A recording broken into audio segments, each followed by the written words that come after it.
భద్రాచలం వద్ద పెరుగుతున్న నీటి మట్టం ముంపు గ్రామాల ప్రజల్లో భయం. ఇక పునరావాస కేంద్రాలకు తరలించి చేతులు దులుపుకుంటున్న ప్రభుత్వాలు. ప్రతి ఏటా సర్వం కోల్పోతున్న బాధితులు. 4 మండలాలకు పొంచి ఉన్న వరద ముప్పు 1000 కోట్ల రూపాయలు ఇస్తామని మాట ఇచ్చి తప్పిన కేసీఆర్. ఇక కాంగ్రెస్ ప్రభుత్వం ఆదుకోవాలని ముందు గోదావరికి వరదలు వచ్చి జనమంతా ఏది ఇండ్లు వదిలిపెట్టి ఇండ్ల మీద బతుకుతూ ఉంటే తీన్మార్ మల్లన్న మా టీం సభ్యులందరం కలిసి 2 DCMల నిండా సరుకులు పంపి అక్కడ ఉన్నటువంటి పేదవాళ్లకు నిత్యావసరాలు పంచి ఆదుకున్నాం.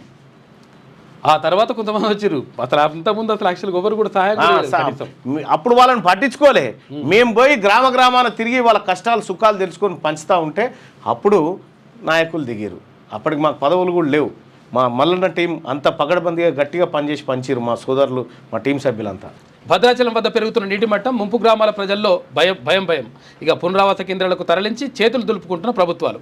ప్రతి ఏటా సర్వం కోల్పోతున్న బాధితులు. 4 మండలాలకు పొంచి ఉన్న వరద ముప్పు 1000 కోట్ల రూపాయలు ఇస్తామని మాట ఇచ్చి తప్పిన కేసీఆర్. ఇక కాంగ్రెస్ ప్రభుత్వం ఆదుకోవాలని ముందు గోదావరికి వరదలు వచ్చి జనమంతా ఏది ఇండ్లు వదిలిపెట్టి ఇండ్ల మీద బతుకుతూ ఉంటే తీన్మార్ మల్లన్న మా టీం సభ్యులందరం కలిసి 2 DCMల నిండా సరుకులు పంపి అక్కడ ఉన్నటువంటి పేదవాళ్లకు నిత్యావసరాలు పంచి ఆదుకున్నాం.